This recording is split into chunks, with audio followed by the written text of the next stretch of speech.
대한민국의 조용기 목사님을 소개합니다. 오늘 저는 여러분과 함께 하나님의 뜻과 꿈과 믿음이라는 제목으로 말씀을 나누겠습니다. 저는 최근에 참으로 기이하고 영롱한 꿈 한 편을 꾸었어요. 하도 그것이 기이하고 영롱해서 저희 마음속에서 사라지지 않습니다. 제가 꿈에 어느 절경의 해변가에 갔습니다. 파도가 저고 흰 모래사장이 있는데 그 뒤편에는 바위가 깎아지른 듯이 평풍을 치고 있었어요. 도저히 사람으로서는 올라갈 수 없는 그런 험한 바위 평풍이었습니다. 그런데 그게 바위 벽을 이용해서 아주 아름다운 호텔 건물이 하늘을 찌를 듯이 솟아오르고 있었습니다. 도저히 내 생각에 그곳에 그러한 호텔을 지을 수가 없는데 깎아지른 듯한 그런 바위를 이지하고서 호텔 건물이 하늘로 솟고 있습니다. 그래서 아직 미완성이 된 그 호텔 건물 벽을 타고 위로 올라갔습니다. 그래서 널찍한 홀에 들어갔는데 그 호텔을 짓는 주인이 한 70세 가까운 키가 중년쯤 되는 노인이었습니다. 머리도 백발이고 흰 수염이 있는 어른이 저를 반갑게 맞이했습니다. 그래서 제가 꿈속에서 말했습니다. 참 거대한 공사를 하십니다. 정말로 훌륭하군요. 너무나 이게 경치가 좋고 아름답습니다. 그러니까 그분이 나를 가만히 보더니 조 목사, 오늘날의 세계의 문제가 뭔지 압니까? 사람들은 무조건 하고 게으르고 꿈이 없습니다. 사람들은 할 수 없다, 못한다, 안 된다고 말하면서 꿈을 갖지 않습니다. 사람이 꿈과 환상을 잃어버리면 그는 살았다나 죽은 것과 같습니다. 그래서 내 나이 이제 7순에 가깝지만은 내가 이 어마어마하게 어려운 난공사를 하는 것은 꿈을 잃어버린 젊은 세대에 꿈만 가지면 아무리 나이 먹은 노인이라도 위대한 일을 성취할 수 있다는 것을 모범적으로 보여주려고 제가 이곳에 이 호텔을 짓습니다. 그러면서 나를 가만히 바라보시면 꿈을 가지세요. 꿈과 환상을 잃어버리면 개인도 사회도 나라도 망합니다. 그로 잠을 번뜩 깼습니다. 참으로 기이한 꿈이었습니다. 굉장한 충격이었습니다. 저에게는 사라지지 않는 위대한 설교의 말씀을 꿈속에서 그 노인이 해주었습니다. 나는 꿈에서 깨어나서 말했습니다. 그렇다. 불가능에 도전하는 꿈과 환상을 잊어버리면 그 사람은 살았다 하나 죽은 것이다. 불가능은 꿈과 환상이 없을 때 불가능으로 남아있지. 꿈과 환상을 가진 사람에게는 오늘날 또 하나님께서 불가능을 제껴버리고 그 꿈을 이룬다는 것을 계시로 보여준 것이다. 이러한 저희 마음속에 깊은 감격을 느낀 적이 있습니다. 우리가 꿈과 환상을 가지고 위대한 창조적인 인생을 살아가기 위해서는 첫째로 하나님의 뜻을 알아야만 하는 것입니다. 천지와 만물을 지으신 하나님은 우리에 대해서 하나님의 위대한 계획을 갖고 계십니다. 우리 한 사람 한 사람, 또 우리 사회, 국가, 세계에 대한 하나님의 뜻을 가지고 있습니다. 하나님의 뜻은 영원불변합니다. 하나님의 뜻은 피할 수가 없습니다. 우리가 지극히 작은 것으로부터 시작해서 큰 일에 이르기까지 하나님의 뜻을 알고 그 뜻을 따라서 우리가 꿈과 환상을 가져야 되는 것입니다. 사람들은 말합니다. 하나님의 뜻을 아는 것이 쉬운가요? 하나님의 뜻 아는 것이 너무나 어렵습니다. 그러나 실상 우리가 하나님의 뜻을 알고자 결심하면 하나님은 당신의 뜻을 우리에게 보여주는 것입니다. 하나님의 뜻을 알기 위해서 기도할 때 하나님은 성령으로 우리 마음속에 직관적인 깨달음을 통하여 하나님의 뜻을 알려줄 때가 많이 있습니다. 하나님이여 주의 뜻을 가르쳐 주시옵소서 기도할 때 갑자기 직관적으로 마음속에 이것이 아버지의 뜻이다, 이것은 아버지의 뜻이 아니다 하는 것이 마음속에 알려집니다. 누가 가르쳐준 것이 아닙니다. 내 마음속에 파도치듯이 하나님의 성령이 직관적으로 지식을 가지고 와서 깨닫게 해줄 때가 대단히 많습니다. 또한 하나님의 뜻은 마음의 뜨거운 소원을 통하여 알려줄 때가 많습니다. 우리가 하나님의 뜻을 알기 위해서 간절히 엎드려 기도할 때 마음속에 구름 기둥과 불 기둥 같은 뜨거운 소원이 솟아오릅니다. 빌립보서 2장 13절에 너희 안에서 행하시는 이는 하나님이시니 자기의 기쁘신 뜻을 위하여 너희로 소원을 두고 행하게 하시느니라고 말하고 있는 것입니다. 우리 마음속에 불같은 소원이 일어나고 기도하면 할수록 이 소원은 사라지지 아니하고 더욱더욱 화강같이 일어납니다. 그럴 때 하나님은 이 소원을 통하여 아버지의 기쁘신 뜻을 우리에게 보여주고 있는 것입니다. 또한 우리는 꿈이나 환상이나 계시를 통하여 하나님의 뜻을 알 수 있는 것입니다. 고넬료가 오후 기도 시간에 온 가족들과 함께 기도하는데 환상 중에 천사가 나타나서 너는 요빠에 사람을 보내어 베드로라는 사람을 청하라. 그가 내게 구원의 도리를 알려줄 것이다. 이것은 바로 환상을 통해서 고넬료에게 하나님의 뜻을 보여주신 것입니다. 베드로 역시 식사 전에 그가 다락에 올라가서 기도하는데 하늘에서 큰 보자기가 내려왔는데 그 보자기 속에 보니까 여러 가지 불길한 짐승이 있는지라 그를 보고 있는데 하나님께서 말씀하기를 일어나서 잡아 먹어라. 하나님이여 나는 어릴 때부터 지금까지 불길한 것은 먹은 적이 없습니다. 하나님이 깨끗하게 한 것을 불길하다고 하지 말라. 그리고 그 보자기가 하늘로 올라갔다가 또다시 내려와서 똑같이 반복했습니다. 이것이 무슨 뜻인가 하고 기다리고 있을 때 고넬료의 집에서 온 사람들이 자기 문 밖에서 몰리면서 이 집에 베드로라는 사람이 있느냐 하고 찾고 있었습니다. 바로 하나님께서 이방인에게도 불결하다고 하지 말고 가서 복음을 전가하는 계시와 뜻을 보여주신 것입니다. 이처럼 오늘날도 하나님께서는 하나님의 계시나 묵시나 환상이나 꿈을 통해서 우리에게 하나님의 뜻을 보여줄 때가 많이 있습니다. 또 그렇지 않으면 하나님은 사람을 통해서 우리에게 하나님의 뜻을 보여주십니다. 성경 호세아서 11장 4절에 보면 내가 사람의 줄, 곧 사랑의 줄로 저희를 이끌었다고 말했습니다. 사람을 통해서 또 그 사랑을 통해서 우리를 이끌어주는 것입니다. 미움을 통해서 이끌 때는 하나님의 뜻이 아닙니다. 하나님은 나를 뜨겁게 사랑하는 사람을 통해서 사람의 줄, 사랑의 줄을 통해서 나를 이끌어서 하나님의 뜻을 보여주는 것입니다. 그러므로 전혀 내가 알지 못하는데 하나님께서 사람의 줄, 사랑의 줄로서 내가 갈 길로 이끌어줄 때 하나님의 뜻을 알 수 있는 것입니다. 또 그렇지 않으면 하나님께서는 환경을 통하여 우리에게 보여주시는 것입니다. 이 길도 막히고 저 길도 막히고 뒷길도 막히고 오직 길이 한 길만 튀어있습니다. 하나님께서 기도할 때 말합니다. 이 길로 가라. 다른 데 갈 길이 없습니다. 그래서 하나님께서는 환경을 통해서 우리에게 갈 길을 밝히 보여줄 때가 많이 있는 것입니다.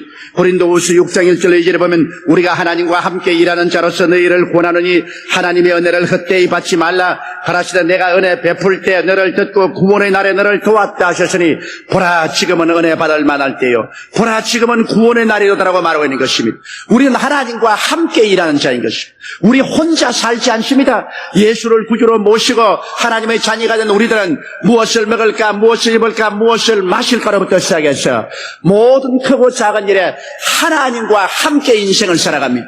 그러므로 성경은 여기 말씀하기를 하나님께서 은혜 베풀 때 우리의 기도를 듣고 구원의 날에 우리를 도왔다고 말하고 있는데 지금이 은혜 받을 만할 때요 지금이 구원의 날입니다. 그러므로 우리는 하나님의 뜻을 분명히 구하고 하나님의 뜻을 알고 하나님 말씀을 통하여 하나님의 뜻이 틀림없음을 확인하고 그러고 출발해야 되는 것입니다. 인생은 하나님의 뜻을 알고 하나님의 손을 잡고 출발할 때 그것은 어떠한 난관과 역경이 있어도 승리하는 위대한 삶을 살아갈 수 있는 것입니다. 둘째로 우리들은 가슴 속에 하나님의 꿈을 품고 살아야 되는 것입니다. 하나님은 꿈이 없는 백성은 망한다고 말했습니다. 꿈이 없는 백성하고는 일하지 않습니다. 하나님께서 아브라함이 75세 되었을 때 그를 불러서 그 마음속에 꿈을 심어주었습니다. 꿈이 심어지기 전에는 아브라함은 하나의 늙은 노인에 불과했습니다. 그는 아무 일도 할 수 없는 이제 인생이 다 끝나가는 사람이었습니다. 그러나 그 속에 하나님이 꿈을 심어주니까 그는 새 사람이 되었습니다. 위대한 하나님의 도구가 된 것입니다. 창세기 12장 2절로 3절에 내가 너로 큰 민족을 이루고 내게 복을 주어 내 이름을 창대케 하리니 너는 복의 근원이 될지라. 너를 축복하는 자에게는 내가 복을 내리고 너를 저주하는 자에게는 내가 저주하리니 땅의 모든 족속이 너를 인하여 복을 얻을 것이니라 하신지라. 이 얼마나 놀라운 꿈입니까?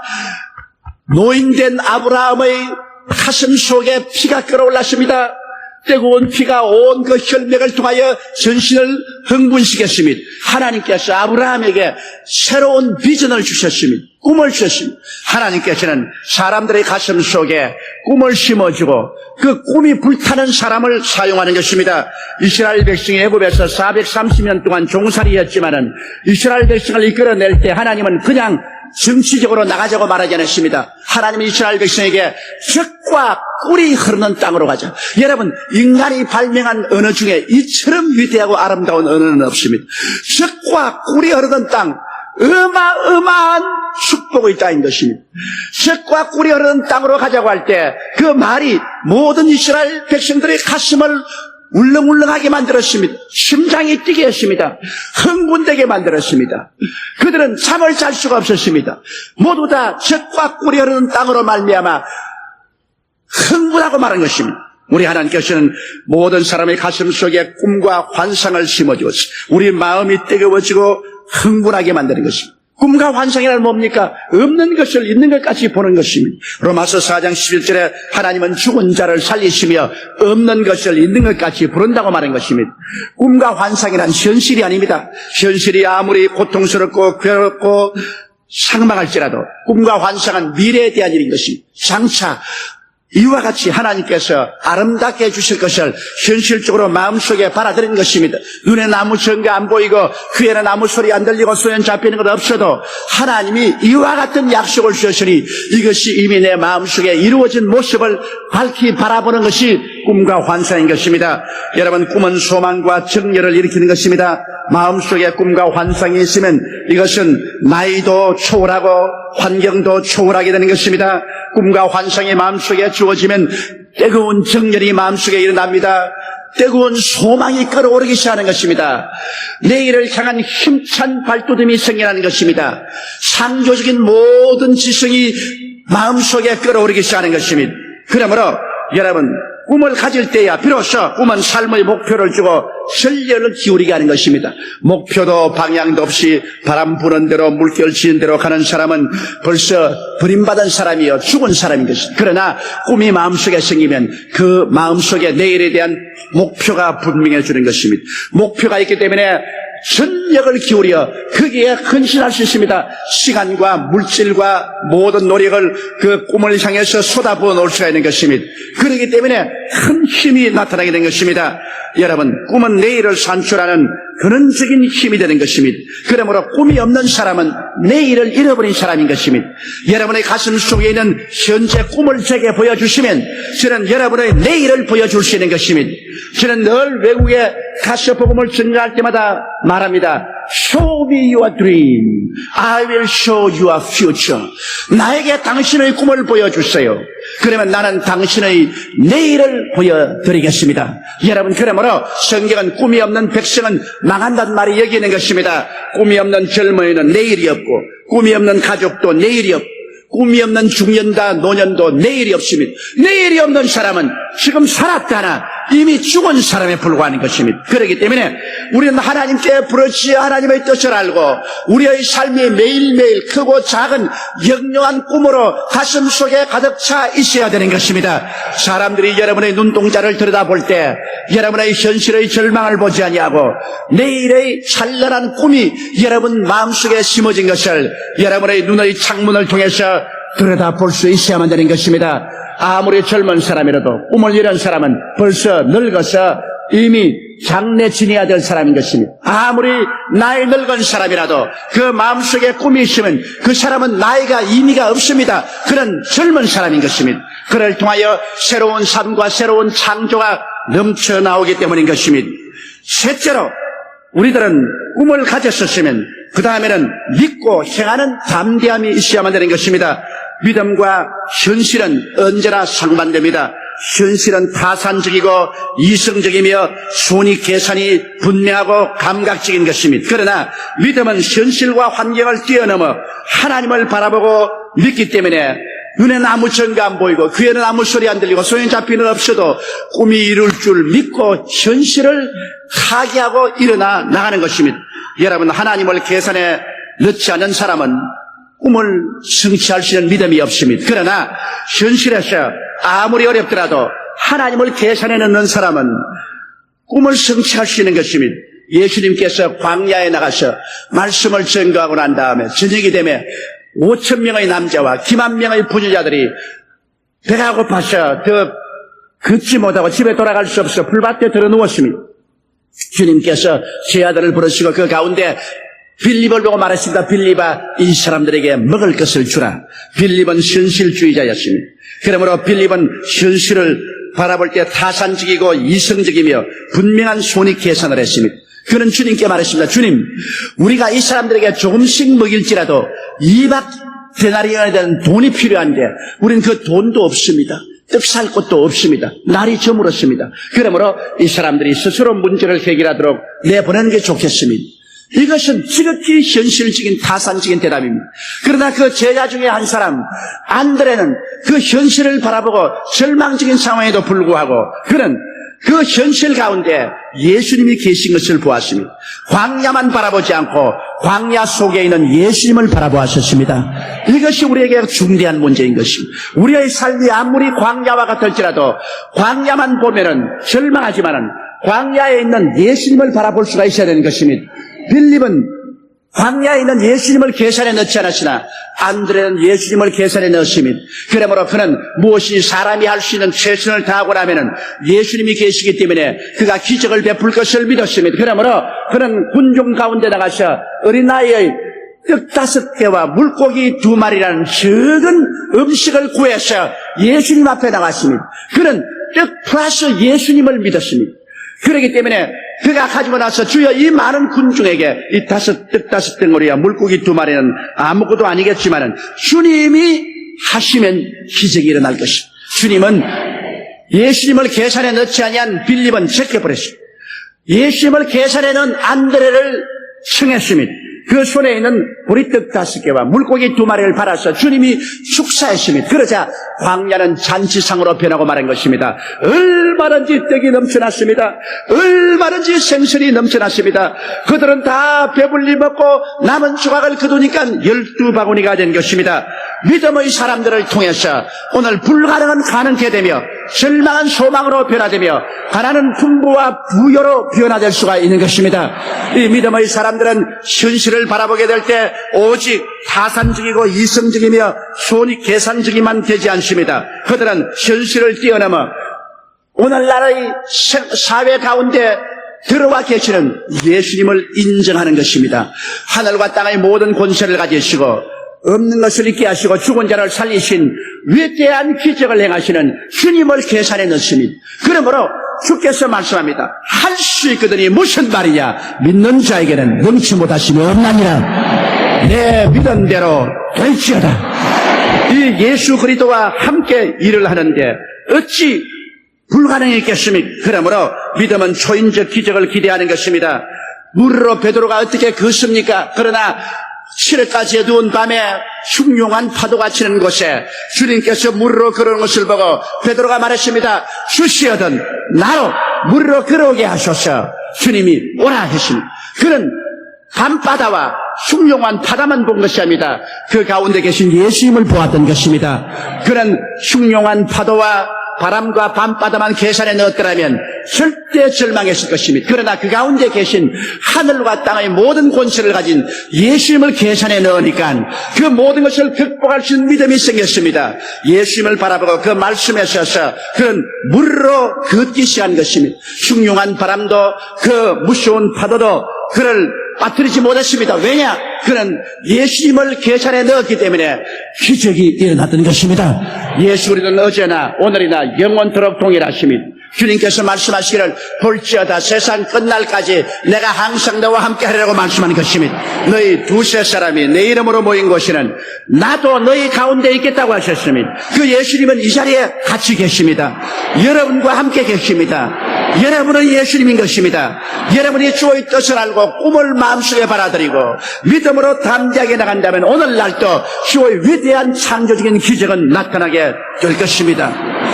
그리고 넷째로 여러분은 입술의 말로서 담대하게 믿음을 시인할 줄 알아야 되는 것입니다. 사람들이 너무나 말을 잘못함으로 말미암아 인생의 파탄을 가져오게 되는 것입니다. 그사이 야당의 모모 국회의원들이 김일성에게 조문 가지고 말했다가 온 국민들의 지탄을 받고 있습니다. 이것은 도저히 상상할 수 없는 어리석은 말을 입 밖으로 했기 때문인 것입니다. 동족 300여만을 죽이고 남북한 합쳐서 1,000여만의 사람들을 이산 가족이 되게 하고 칼기를 폭파해서 수많은 노동자를 죽이고 아웅산 사건을 일으킨 전쟁의 원흉인 김일성을 조의하자. 도대체 이게 말이 되는 일인 것입니까? 이것은 양심상 도의상 있을 수 없는 것입니다. 아직까지도 전쟁의 결과로 상처 입은 수많은 가족들이 한국에 있고 그 전쟁 미망인과 고아들이 있는데 6.25 때 전상을 입은 사람들이 보훈병원에서 지금도 40년 동안 치료받고 있는데 그들 앞에 추호도 동정과 사랑과 민족적인 애정도 없이 그래 전쟁 원흉에 가서 주의를 표하다니 이것은 있을 수가 없는 망발인 것입니다. 인륜과 도의를 저버린 사람인 것입니다. 이러한 사람들이 정치인이 있고 이러한 학생들이 있다는 것은 우리 국민에서 수치인 것입니다.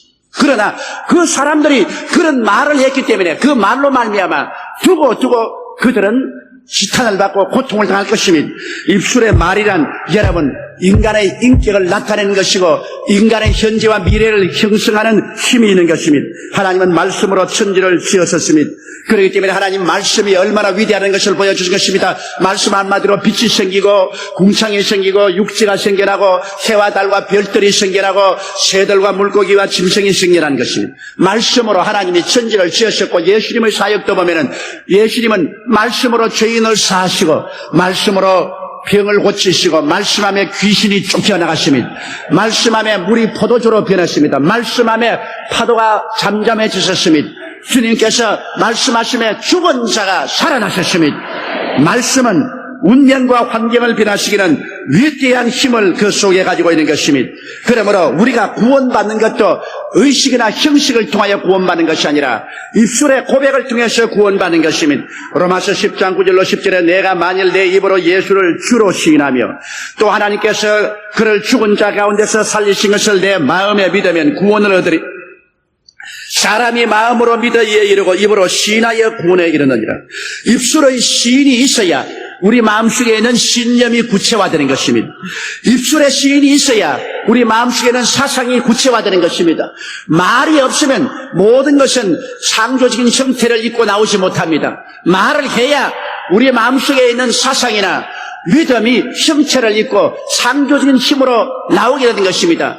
그렇기 때문에 오늘 우리들은 우리 가운데 있는 믿음이나 사상을 강하고 담대하게 입술로 시인해야 되는 것입니다. 하나님께서는 99세 된 아브라함에게 나타나셔서 말씀을 하셨습니다. 창세기 17장 4절 6절에 내가 너와 내 언약을 세우리니 너는 열국의 아비가 될지라. 이제 우리는 내 이름을 아브라함이라 하지 아니하고 아브라함이라 하리니 이는 내가 너로 열국의 아비가 되게 함이라. 99세 된 아브라함에게 하나님은 한 새로운 생각을 넣어주었습니다. 너는 열국의 아비가 된다. 새로운 믿음을 넣어주었습니다. 너는 열국의 아비가 된다. 새로운 생각, 새로운 믿음을 넣어주었지만은 그러나 그것 자체로만 안 됩니다. 너는 이제는 이것을 입술로 시인하라. 너 이름은 아브라함이 아니요 아브라함이다. 열국의 아비다. 그러고는 또 말씀하시기를 창세기 17장 15절로 16절에 하나님이 또 아브라함에게 이르시되 내 아내 사레는 이름을 사레라 하지 말고 그 이름을 사라라 하라. 내가 그에게 복을 주어 그로 내게 아들을 낳아주게 하며 내가 그에게 복을 주어 그로 열국의 어미가 되게 하리니 민족의 열왕이 그에게서 나리라. 그러므로 너의 아내도 이제는 열국의 어미인 사라지 사레가 아니다. 그래서 아내에 대한 새로운 생각을 하라. 어린애기를 못 낳는 성녀가 아니다. 어린애기를 낳는 여자다. 그러므로 사례가 아니라 사라다. 아브라함과 사례에게 하나님께서는 새로운 생각과 새로운 믿음을 넣어주었습니다. 아브라함과 사라, 열국의 아버지와 열국의 어머니라는 이름을 넣어준 것입니다. 그런데도 불구하고 아브라함은 이것을 받아들이려고 하지 않았습니다. 창세기 17장 17절로 19절에 보면 아브라함이 엎드려 웃으며 심중에 이르되 100세 된 사람이 어찌 자식을 낳을까? 사라는 90세니 어찌 생산하리요 하고 아브라함이 이제 하나님께 고하되 이스마엘이나 하나님 앞에 살기를 원하나이다. 하나님이 가라사대 아니라 내 아내 사라가 정녕 내게 아들을 낳으리니 너는 그 이름을 이삭이라 하라. 내가 그와 내 언약을 세우리니 그의 후손에게 영원한 언약이 되리라. 아브라함은 하나님의 말씀을 받고도 엎드려서 웃었습니다. 말도 안 되는 소리 하지 마세요. 하나님 날 웃기시네. 그러지 말고 새벽에 난 이스마엘이나 살아있으면 좋겠습니다. 그처럼 그 마음속에 믿을 수 없는 나이였습니다. 그럼에도 불구하고 하나님은 그의 입술의 고백을 갖게 합니다. 새로운 사상과 새로운 믿음은 그의 나이나 환경을 정복하고 극복할 수 있는 힘이 있는 것입니다. 그렇기 때문에 한 백성들에게 한 사상을 넣어주고 신념을 넣어주면 어떠한 역경도 극복할 수 있는 위대한 힘이 생겨나는 것입니다. 오늘날 한국의 지도자가 한국을 올바르게 이끌려면 한국 국민들에게 꿈과 환상을 심어주고 살아갈 수 있다는 용기와 사상과 믿음과 언어를 가르쳐줘야 되는 것입니다. 이러한 것들이 새로운 운명을 창조하는 것입니다. 하나님께서는 100살이 된 아브라함, 90살이 된 사라에게 아버지가 되고 어머니가 될 수 있다는 생각과 믿음을 넣어주고 이것을 입술로 고백하라. 이것을 입술로 고백하라. 그래서 그들이 입술로 그를 고백하자 그대로 아들 이삭을 낳게 되고 말한 것입니다. 우리는 이제 인간적인 차원에서 살지 아니하고 하나님과 함께 삽니다. 그러므로 하나님과 함께 일하는 것을 배워야 됩니다. 하나님과 함께 일하려면 하나님의 뜻을 알고 하나님과 함께 꿈을 가지고 하나님과 함께 믿음의 차원에서 살며 하나님처럼 없는 것을 있는 것 같이 입술로 고백하고 시인하며 나갈 줄 알아야 되는 것입니다. 그래서 하나님과 함께 살 때 우리는 역사와 환경을 변화시키는 기적을 가져올 수 있는 것입니다. 예수 믿는 사람들은 보통 사람들이 아닙니다. 우리는 하나님의 사람들인 것입니다. 우리는 하나님과 함께 일하는 사람인 것입니다. 하나님과 함께 운명과 환경을 변화시키는 사람들이라는 것을 알게 되시기를 주의 이름으로 축원합니다. 우리 다 같이 고개 숙여 기도드리겠습니다. 거룩하시고 영광스러우신 우리 아버지 하나님, 오늘날 너무나 많은 사람들이 무력하고 무기력하고 바람 부는 대로 물결 치는 대로 살아가는 사람들이 많습니다. 나이 탓을 말하든지 나라 탓을 말하든지 환경 탓을 말합니다. 우리 아버지 하나님이시여, 우리 주를 믿는 사람들은 그렇지가 않습니다. 하나님 아버지 앞에 우리가 기도하고 하나님의 위대한 뜻을 받들어서 꿈을 가지고 환상을 가지고 믿음을 가지고 입술의 담대한 고백을 가지고 위대한 창조적인 능력을 얻어서 운명과 환경과 역사를 변화시키는 주체적인 세력이 될 수가 있습니다. 하나님 우리 아버지 원하오니 오늘 우리 여의도 순복음교회 성도들이나 이 말씀을 듣는 사람들을 일어나셔 보통 사람의 탈을 벗어버리고 하나님의 사람들로 살게 하여 주시옵소서. 기적을 가지고 살게 하여 주시옵소서. 운명과 환경과 역사를 변화시키는 주체 세력들이 되게 도와주옵소서. 우리 주 예수님 이름으로 기도드리옵나이다. 아멘. 할렐루야. 아멘. 목사님 감사합니다. 구독과 좋아요는 제작하는 데 힘이 됩니다. 감사합니다.